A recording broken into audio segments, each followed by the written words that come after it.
Recording by Morgan Scorpion. E. F. Benson's The Room in the Tower. It is probable that everybody who is at all a constant dreamer has had at least one experience of an event or a sequence of circumstances which have come to his mind in sleep, being subsequently realized in the material world. But in my opinion, so far from this being a strange thing, it would be far odder if this fulfilment did not occasionally happen, since our dreams are, as a rule, concerned with people whom we know and places with which we are familiar, such as might very naturally occur in the awake and daylit world. True, these dreams are often broken into by some absurd and fantastic incident, which puts them out of court in regard to their subsequent fulfilment, but on the mere calculation of chances, it does not appear in the least unlikely that a dream imagined by anyone who dreams constantly should occasionally come true. Not long ago, for instance, I experienced such a fulfilment of a dream which seems to me in no way remarkable, and to have no kind of psychical significance. The manner of it was as follows. A certain friend of mine, living abroad, is amiable enough to write to me about once a fortnight. Thus, when 14 days or thereabouts have elapsed since I last heard from him, my mind probably, either consciously or subconsciously, is expectant of a letter from him. One night last week I dreamt that as I was going upstairs to dress for dinner I heard, as I often heard, the sound of the postman's knock on my front door, and diverted my direction downstairs instead. There, among other correspondence, was a letter from him. Thereafter the fantastic entered, for on opening it I found inside the ace of diamonds, and scribbled across it in his well-known handwriting, "I am sending you this for safe custody, as you know it is running an unreasonable risk to keep aces in Italy." The next evening I was just preparing to go upstairs to dress when I heard the postman's knock, and did precisely as I had done in my dream. There, among other letters, was one from my friend, only it did not contain the ace of diamonds. Had it done so, I should have attached more weight to the matter, which as it stands seems to me a perfectly ordinary coincidence. No doubt I consciously or subconsciously expected a letter from him, and this was suggested to me by my dream. Similarly, the fact that my friend had not written to me for a fortnight suggested to him that he should do so. But occasionally it is not so easy to find such an explanation, and for the following story I can find no explanation at all. It came out of the dark, and into the dark it has gone again. All my life I have been an habitual dreamer. The nights are few, that is to say, when I do not find on awakening in the morning that some mental experience has been mine, and sometimes all night long, apparently, a series of the most dazzling adventures befall me. Almost without exception these adventures are pleasant, though often merely trivial. It is of an exception that I am going to speak. It was when I was about 16 that a certain dream first came to me, and this is how it befell. It opened with my being set down at the door of a big red brick house, where I understood I was going to stay. The servant who opened the door told me that tea was being served in the garden, and led me through a low dark panelled hall with a large open fireplace onto a cheerful green lawn set round with flower beds. There were grouped about the tea table a small party of people, but they were all strangers to me except one, who was a schoolfellow called Jack Stone, clearly the son of the house, and he introduced me to his mother and father and a couple of sisters. I was, I remember, somewhat astonished to find myself here, for the boy in question was scarcely known to me, and I rather disliked what I knew of him. Moreover, he had left school nearly a year before. The afternoon was very hot, and an intolerable oppression reigned. On the far side of the lawn ran a red brick wall with an iron gate in its centre, outside which stood a walnut tree. We sat in the shadow of the house opposite a row of long windows, inside which I could see a table with cloth laid, glimmering with glass and silver. This garden front of the house was very long, and at one end of it stood a tower of 3 stories, which looked to me older than the rest of the building. Before long, Mrs. Stone, who like the rest of the party had sat in absolute silence, said to me, "Jack will show you your room. I have given you the room in the tower." Quite inexplicably my heart sank at her words. I felt as if I had known that I should have the room in the tower, and that it contained something dreadful and significant. Jack instantly got up, and I understood that I had to follow him. In silence we passed through the hall, and mounted a great oak staircase with many corners, and arrived at a small landing with 2 doors set in it. He pushed one of these open for me to enter, and without coming in himself, closed it after me. Then I knew that my conjecture had been right. There was something awful in the room, and with the terror of nightmare growing swiftly and enveloping me, I awoke in a spasm of terror. Now that dream or variations on it occurred to me intermittently for 15 years.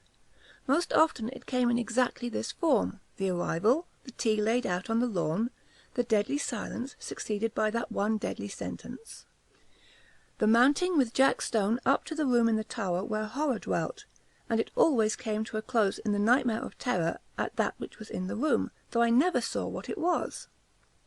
At other times I experienced variations on this same theme. Occasionally, for instance, we would be sitting at dinner in the dining-room, into the windows of which I had looked on the first night when the dream of this house visited me. But wherever we were, there was the same silence, the same dreadful oppression and foreboding. And the silence, I knew, would always be broken by Mrs. Stone saying to me, "Jack will show you your room. I have given you the room in the tower," upon which, this was invariable, I had to follow him up the oak staircase with many corners, and enter the place that I dreaded more and more each time that I visited it in my sleep. Or again I would find myself playing cards, still in silence, in a drawing-room lit with immense chandeliers that gave a blinding illumination. What the game was I have no idea. What I remember with a sense of miserable anticipation was that soon Mrs. Stone would get up and say to me, "Jack will show you your room. I have given you the room in the tower." This drawing-room where we played cards was next to the dining-room, and, as I have said, was always brilliantly illuminated, whereas the rest of the house was full of dusk and shadows. And yet, how often, in spite of those bouquets of lights, have I not pored over the cards that were dealt me, scarcely able for some reason to see them. The designs, too, were strange. There were no red suits, but all were black, and among them were certain cards which were black all over. I hated and dreaded those. As this dream continued to recur, I got to know the greater part of the house. There was a smoking-room beyond the drawing-room, at the end of a passage with a green baize door. It was always very dark there, and as often I went there I passed somebody whom I could not see in the doorway coming out. Curious developments, too, took place in the characters that peopled the dream, as might happen to living persons. Mrs. Stone, for instance, who when I first saw her had been black-haired, became grey, and instead of rising briskly, as she had done at first when she said, "Jack will show you your room, I have given you the room in the tower," got up very feebly, as if the strength was leaving her limbs. Jack also grew up, and became a rather ill-looking young man with a brown moustache, while one of the sisters ceased to appear, and I understood she was married. Then it so happened that I was not visited by this dream for 6 months or more, and I began to hope, in such inexplicable dread did I hold it, that it had passed away for good.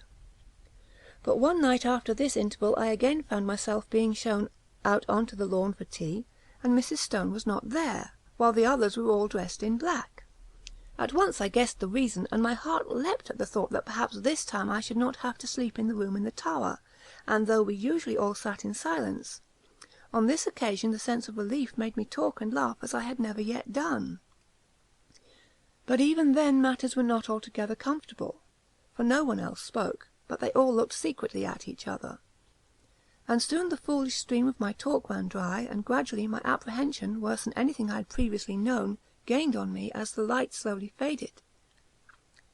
Suddenly a voice which I knew well broke the stillness, the voice of Mrs. Stone saying, "Jack will show you your room. I have given you the room in the tower." It seemed to come from near the gate in the red brick wall that bounded the lawn, and looking up, I saw that the grass outside was sown thick with gravestones. A curious greyish light shone from them, and I could read the lettering on the grave nearest me, and it was, "In evil memory of Julia Stone." And as usual Jack got up, and again I followed him through the hall, and up the staircase with many corners. On this occasion it was darker than usual, and when I passed into the room in the tower I could only just see the furniture, the position of which was already familiar to me. Also there was a dreadful odour of decay in the room, and I woke screaming. The dream, with such variation and developments as I have mentioned, went on at intervals for 15 years. Sometimes I would dream it 2 or 3 nights in succession. Once, as I have said, there was an intermission of 6 months, but taking a reasonable average, I should say that I dreamt it quite as often as once in a month. It had, as is plain, something of nightmare about it, since it always ended in the same appalling terror, which, so far from getting less, seemed to me to gather fresh fear every time that I experienced it. There was, too, a strange and dreadful consistency about it. The characters in it, as I have mentioned, got regularly older. Death and marriage visited this silent family, and I never in the dream, after Mrs. Stone had died, set eyes on her again. But it was always her voice that told me that the room in the tower was prepared for me, and whether we had tea out on the lawn, or the scene was laid in one of the rooms overlooking it, I could always see her gravestone standing just outside the iron gate. It was the same, too, with the married daughter. Usually she was not present, but once or twice she returned again in company with a man whom I took to be her husband. He, too, like the rest of them, was always silent. But owing to the constant repetition of the dream, I had ceased to attach, in my waking hours, any significance to it. I never met Jack Stone again during all those years, nor did I ever see a house that resembled this dark house of my dream. And then something happened. I had been in London in this year, up till the end of July, and during the first week in August went down to stay with a friend in a house he had taken for the summer months, in the Ashdown Forest district of Sussex. I left London early, for John Clinton was to meet me at Forest Row Station, and we were going to spend the day golfing and go to his house in the evening. He had his motor with him, and we set off about 5 of the afternoon, after a thoroughly delightful day, for the drive, the distance being some 10 miles. As it was still so early, we did not have tea at the club house, but waited till we should get home. As we drove, the weather, which up until then had been, though hot, deliciously fresh, seemed to alter in quality, and became very stagnant and oppressive, and I felt that indefinable sense of ominous apprehension that I am accustomed to before thunder. John, however, did not share my views, attributing my loss of lightness to the fact that I had lost both my matches. Events proved, however, that I was right, though I do not think that the thunderstorm that broke that night was the sole cause of my depression. Our way lay through deep, high-banked lanes, and before we had gone very far I fell asleep, and was only awakened by the stopping of the motor. And with a sudden thrill, partly of fear but chiefly of curiosity, I found myself standing in the doorway of my house of dream. We went, I half wondering whether or not I was dreaming still, through a low oak-panelled hall, and out on to the lawn where tea was laid in the shadow of the house. It was set in flower-beds, a red brick wall with a gate in it, bounded at one side, and out beyond that was a space of rough grass with a walnut tree. The façade of the house was very long, and at one end stood a 3-storied tower, markedly older than the rest. Here for the moment all resemblance to the repeated dream ceased. There was no silent and somehow terrible family, but a large assembly of exceedingly cheerful persons, all of whom were known to me, and in spite of the horror with which the dream itself had always filled me, I felt nothing of it now that the scene of it was thus reproduced before me, but I felt intensest curiosity as to what was going to happen. Tea pursued its cheerful course, and before long Mrs. Clinton got up, and at that moment I think I knew what she was going to say. She spoke to me, and what she said was, "Jack will show you your room. I have given you the room in the tower."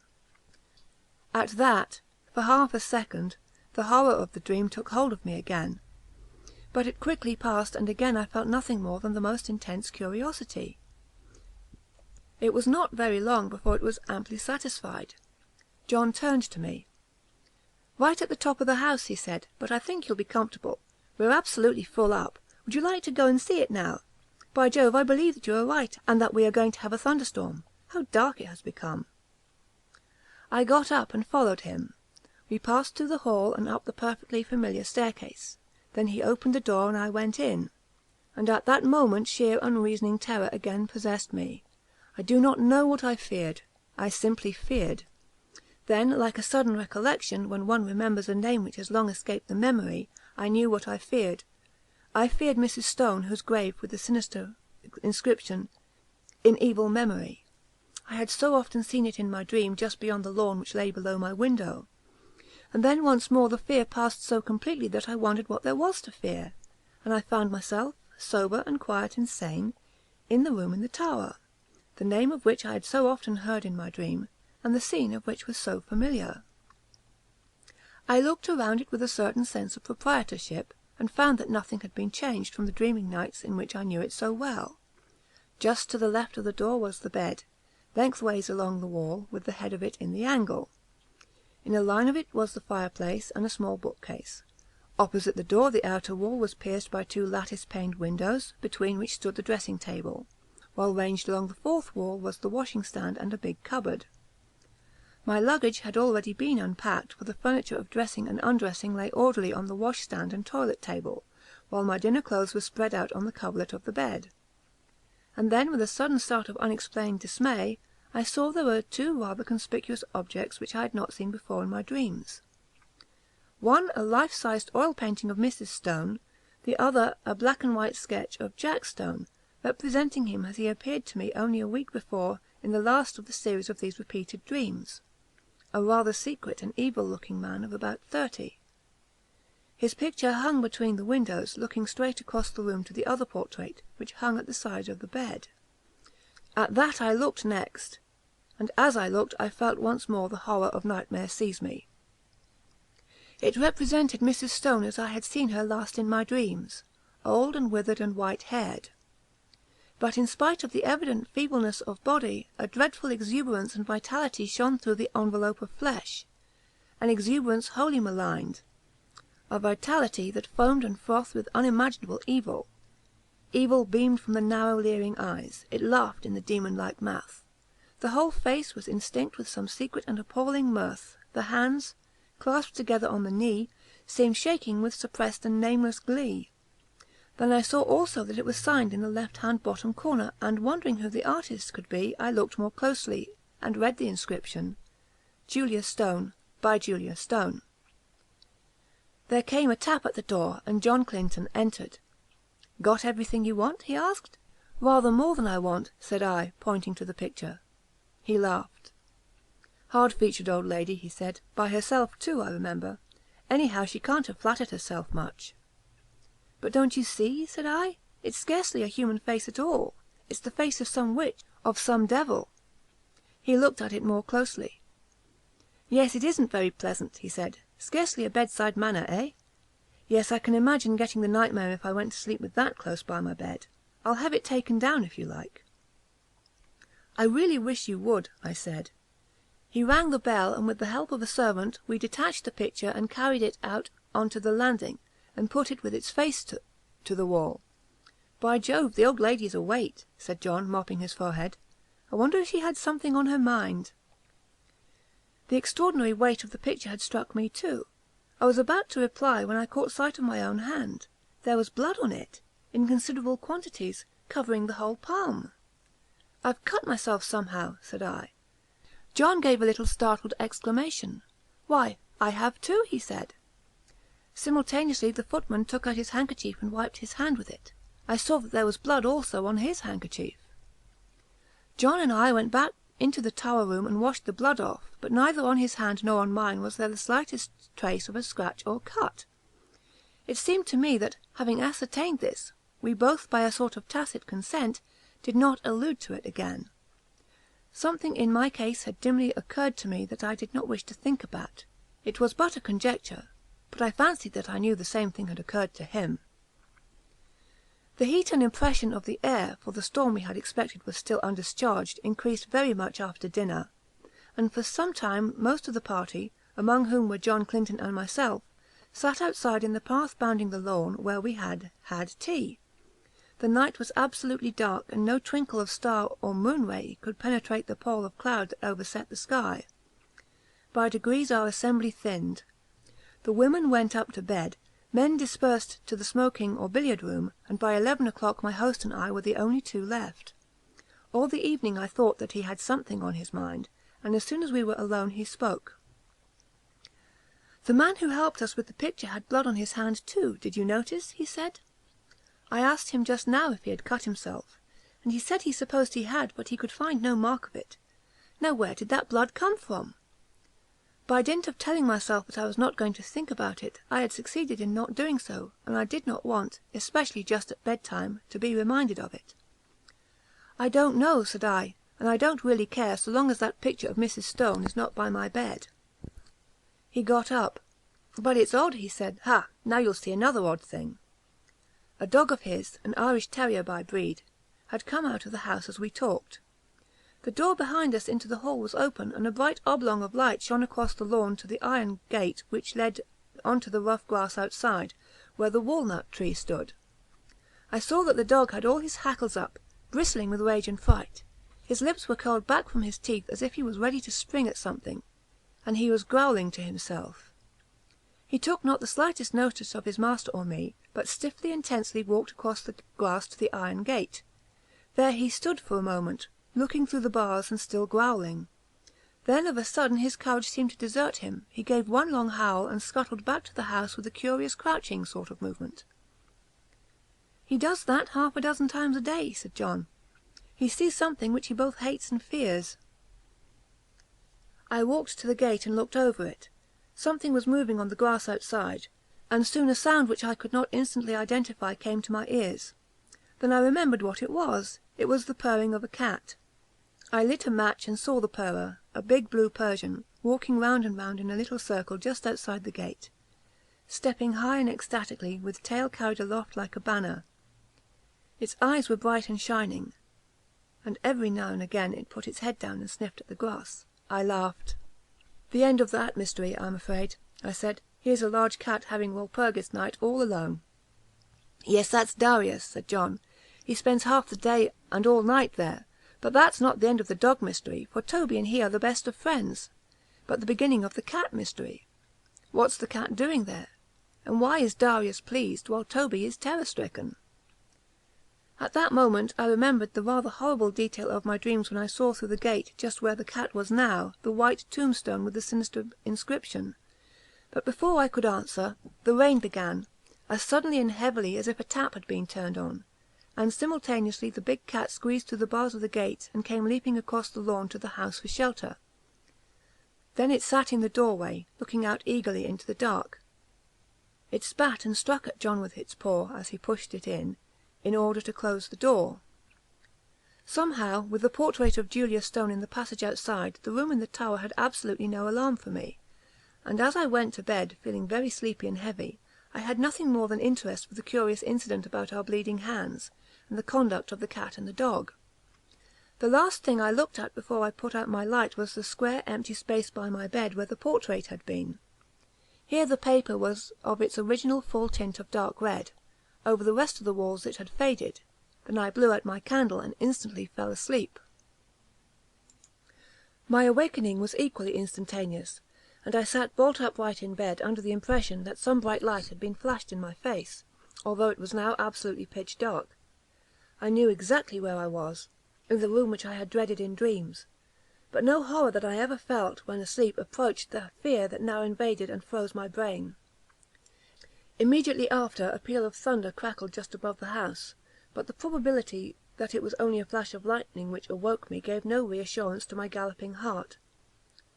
Something I knew was in the room with me, and instinctively I put out my right hand, which was nearest the wall, to keep it away, and my hand touched the edge of a picture frame hanging close to me. I sprang out of bed, upsetting the small table that stood by it, and I heard my watch, candle, and matches clatter onto the floor. But for the moment there was no need of light, for a blinding flash leapt out of the clouds and showed me that by my bed again hung the picture of Mrs. Stone. And instantly the room went into blackness again. But in that flash I saw another thing also, namely a figure that leaned over the end of my bed, watching me. It was dressed in some close-clinging white garment, spotted and stained with mould, and the face was that of the portrait. Overhead the thunder cracked and roared, and when it ceased, and the deathly stillness succeeded, I heard the rustle of movement coming near me, and, more horrible yet, perceived an odour of corruption and decay. And then a hand was laid on the side of my neck, and close behind my ear I heard quick taken, eager breathing. Yet I knew that this thing, though it could be perceived by touch, by smell, by eye, and by ear, was not of this earth, but something that had passed out of the body and had power to make itself manifest. Then a voice, already familiar to me, spoke. "I knew you would come to the room in the tower," it said. "I have been long waiting for you. At last you have come. Tonight I shall feast. Before long we will feast together." And the quick breathing came closer to me. I could feel it on my neck. At that the terror, which I think had paralysed me for the moment, gave way to the wild instinct of self-preservation. I hit wildly with both arms, kicking out at the same moment, and heard a little animal squeal, and something soft dropped with a thud beside me. I took a couple of steps forward, nearly tripping up over whatever it was that lay there, and by the merest good luck found the handle of the door. In another second I ran out on the landing and had banged the door behind me. Almost at the same moment I heard a door open somewhere below, and John Clinton, candle in hand, came running upstairs. "What is it?" he said. "I sleep just below you and heard a noise as if... Good heavens, there's blood on your shoulder." I stood there, so he told me afterwards, swaying from side to side, white as a sheet, with the mark on my shoulder as if a hand covered with blood had been laid there. "It's in there," I said, pointing. "She, you know. The portrait is in there too, hanging up on the place we took it from." At that he laughed. "My dear fellow, this is mere nightmare," he said. He pushed by me and opened the door, I standing there simply inert with terror, unable to stop him, unable to move. "Phew, what an awful smell," he said. Then there was silence. He had passed out of my sight behind the open door. Next moment he came out again, as white as myself, and instantly shut it. "Yes, the portrait's there," he said, "and on the floor is a thing spotted with earth like what they bury people in. Come away, quick, come away." How I got downstairs I hardly know. An awful shuddering and nausea of the spirit rather than of the flesh had seized me, and more than once he had to place his feet upon the steps, while every now and then he cast glances of terror and apprehension up the stairs. But in time we came to his dressing room on the floor below, and there I told him what I have here described. The sequel can be made short. Indeed, some of my readers have perhaps already guessed what it was, if they remember that inexplicable affair of the churchyard at West Fawley some 8 years ago, when an attempt was made 3 times to bury the body of a certain woman who had committed suicide. On each occasion the coffin was found in the course of a few days again protruding from the ground. After the 3rd attempt, in order that the thing should not be talked about, the body was buried elsewhere in unconsecrated ground. Where it was buried was just outside the iron gate of the garden belonging to the house where this woman had lived. She had committed suicide in a room at the top of the tower in that house. Her name was Julia Stone. Subsequently the body was again secretly dug up, and the coffin was found to be full of blood. That was E. F. Benson's The Room in the Tower.